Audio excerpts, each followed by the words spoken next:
This video is part 4 of our Unit 7 review.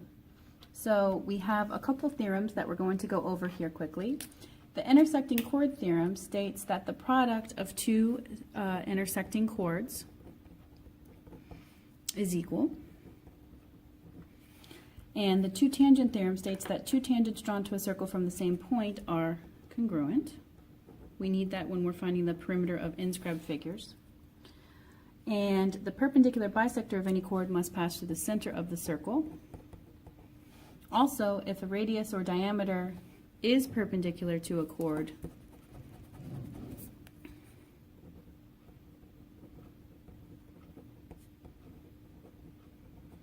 then it bisects the chord into two equal parts and vice versa. So if I know that a particular segment is a radius or diameter and it's perpendicular, I automatically know it's bisecting that chord. If I know that a chord is being, if I know that I have a chord that's being bisected and it's being bisected at a 90-degree angle, I automatically know that the other segment must be a radius or diameter. All right, so for question 32, this one doesn't really use any of our theorems, but it does require us to know a little bit about our congruent triangles. So it tells us right here that circle C, so this is the center, these two angles are congruent. So this is congruent to this. So the two angles are congruent, and it gives us expression for those two angles. So if these are both central angles, then that means that all of these sides are radii, making all of those segments congruent to each other. So I can see by side angle side, those two triangles are congruent, which means that KL and MN have to be equal in length. So this is 9x plus 74. This one is 27x minus 34. So if I know that those are equal in length, then I can just set them equal to each other and solve. So I'm going to grab a little scrap sheet of paper here, since I don't have a lot of room to work on right here. So 9x plus 74 equals 27x minus 34. If I subtract 9 from both sides, I get 74 equals 18x minus 34. And if I add 34 to both sides, I get that 108 equals 18x. And if I divide both sides by 18, I can see that x equals 6. So now, if x equals 6, all I have to do is plug it back into one of these expressions to find the length of MN. Always keep in mind what they're asking you to find. So the length of MN can be given by whatever 27 times 6 minus 34 is. So if I plug that in my calculator, 27 times 6 minus 34 is 128 units. So that's my answer right there. And I'm just going to double check my math since I was moving kind of fast. And yes, it's 128 degrees. Not 128 degrees, 128 units in length, right? Because that's the length of a segment. All right, let's slide over to number 33. All right, for number 33, we got a lot going on in this picture. It says that TU bisects RS, and it wants us to find TU. So that means it wants us to find the length of TU. All right, continuing here, we're going to find the length of TU. So in the directions it says TU bisects RS, and from the picture I can see that it's bisecting it at a perpendicular angle. So right off the bat, I know that TU is a diameter because it's a perpendicular bisector of RS. So TU is the diameter. And keep in mind that our end goal is to find the length of that segment. So what do we know about this? Well, we know that these two pieces are congruent. We know that this is the diameter, and since these are two intersecting chords, we know that the products of their lengths are also equal. That's one of the other theorems. All right, so let's start by solving for x, because we have enough information to do that. So if 8 and 3x minus 7 have are equal segments, then that means that we can set those expressions equal to each other. So I know that 8 is equal to 3x minus 7. So if I add 7 to both sides, I can see that 15 equals 3x and x equals 5. So if I know that x equals 5, I'm going to plug it in here. This I already know is 8.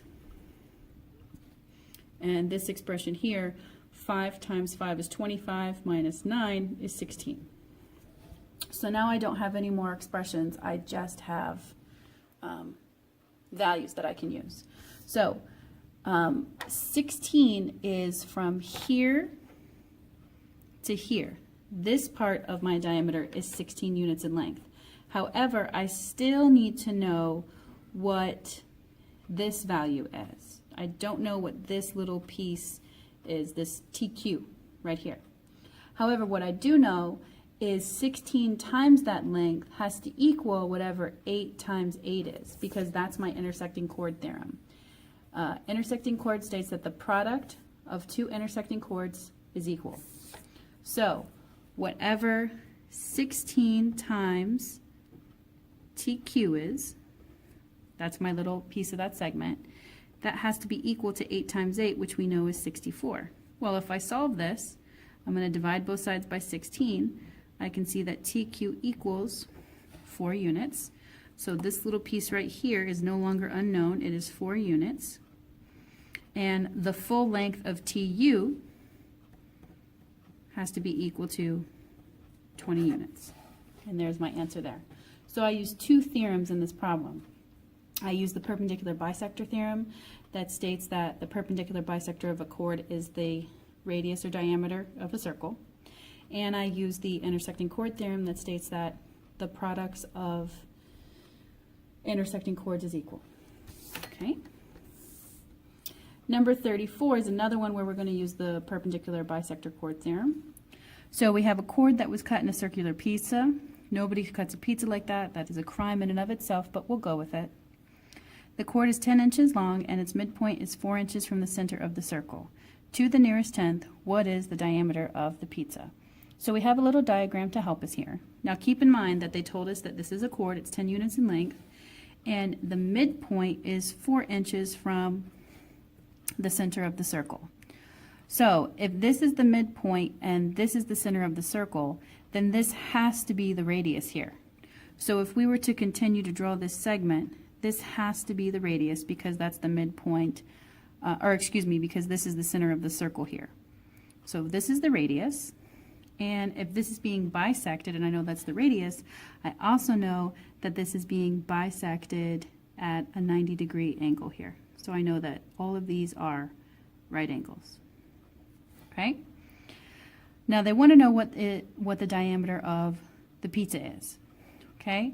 So let's think about this. How are we going to find the diameter of the pizza? Well, what we have here is a right triangle, and I can create a right triangle, I should say. So if I turn this into a right triangle right here, the hypotenuse of that right triangle would be the radius. Okay? Remember, this is only the center to the midpoint of this chord. This full piece here that I've drawn in is the radius as well, but I don't have anything that can help me find that particular one. But I can find the radius using this triangle.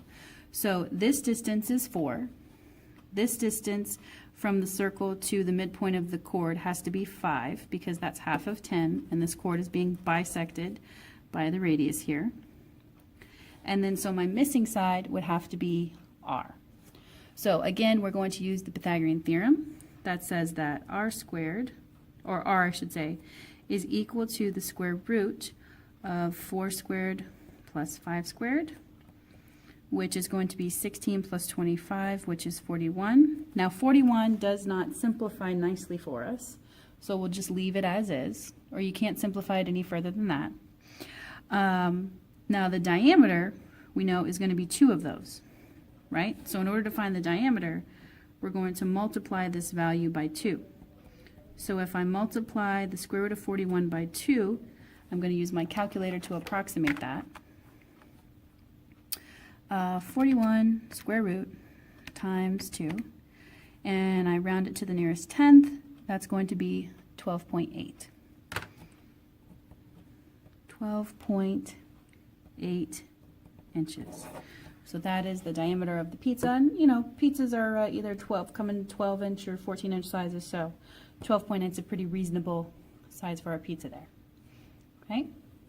The last question on here requires us to use the two-tangent theorem, which is a very simple theorem to apply. All it says is that if two tangents are drawn to a circle from the same point, then those are congruent.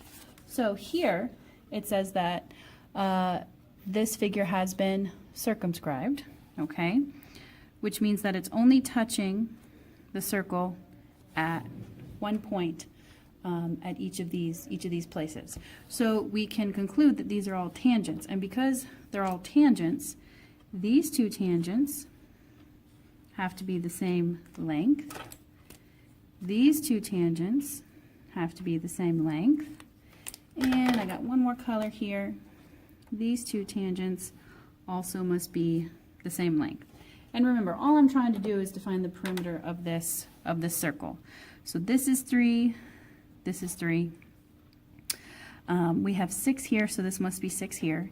And in order to find this missing measurement here, I can just subtract the full length of this side with what I know this little portion is. So 7 minus 3 is 4, so this is going to be 4 right here.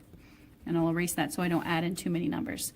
So the perimeter of this triangle is going to be 3 plus 7, which is this full side here, plus 4 plus 6, plus another 6, and that will give me, I've got 1, 2, 3, 4, 5, 1, 2, 3, 4, 5. I've got all the numbers, and if I add those up, that's going to be 3 plus 7 plus 4 plus 6 plus 6, and that'll be 26 units in length. So again, if you have two tangents drawn from the same point to a circle, I know that these two guys are congruent, these two are congruent, and those tangents are congruent. And that completes part 4 of the Unit 7 test review.